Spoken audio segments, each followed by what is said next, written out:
ವಿರುದ್ಧ ತೀರ್ಪು ಬೆನ್ನಲ್ಲೇ ನಡುಕ. ಸಿದ್ದರಾಮಯ್ಯ ಸಂಪುಟ ಸದಸ್ಯರಿಗೂ ಶುರುವಾಗಿದೆ ನಡುಕ. ಹಲವು ಸಚಿವರಿಗೂ ಕಾಡುತ್ತಿದೆ ಪ್ರಾಸಿಕ್ಯೂಷನ್ ಭೀತಿ.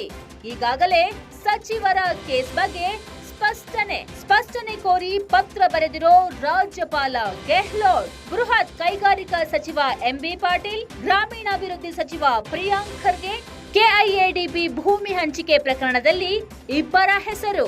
ಈ ಇಬ್ಬರು ಸಚಿವರಿಗೂ ಪ್ರಾಸಿಕ್ಯೂಷನ್ ಕುಣಿಕೆ ಫೇಕ್ಸ್. ರಾಜ್ಯಪಾಲರ ನಿರ್ಧಾರದ ಮೇಲೆ ಮಂತ್ರಿಗಳ ಹಣೆಬರಹ. ಸಿಎಂ ಸಿದ್ದರಾಮಯ್ಯ ವಿರುದ್ಧ ಹೈಕೋರ್ಟ್ ತೀರ್ಪು ಬೆನ್ನಲ್ಲೇ ಸಿದ್ದರಾಮಯ್ಯ ಸಂಪುಟದ ಹಲವು ಸಚಿವರಿಗೂ ನಡುಕ ಶುರುವಾಗಿದೆ. ಈಗಾಗಲೇ ಸಚಿವರ ಕೇಸ್ ಬಗ್ಗೆ ಸ್ಪಷ್ಟನೆಯನ್ನ ಕೋರಿ ರಾಜ್ಯಪಾಲ ಗೆಹ್ಲೋಟ್ ಪತ್ರ ಬರೆದಿದ್ದಾರೆ. ಸಿಎಂ ಬೆನ್ನಲ್ಲೇ ಈಗ ಹಲವು ಸಚಿವರಿಗೂ ಕೂಡ ಪ್ರಾಸಿಕ್ಯೂಷನ್ ಭೀತಿ ಕಾಡುತ್ತಿದೆ.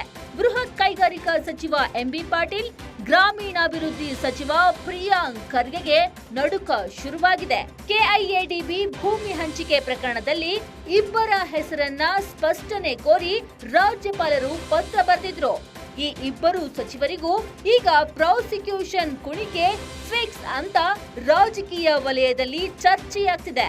ರಾಜ್ಯಪಾಲರ ನಿರ್ಧಾರದ ಮೇಲೆ ಸಚಿವ ಎಂಬಿ ಪಾಟೀಲ್ ಹಾಗೂ ಪ್ರಿಯಾಂಕ್ ಖರ್ಗೆ ಹಣೆಬರಹ ನಿರ್ಧಾರವಾಗುತ್ತೆ ಎನ್ನಲಾಗ್ತಿದೆ.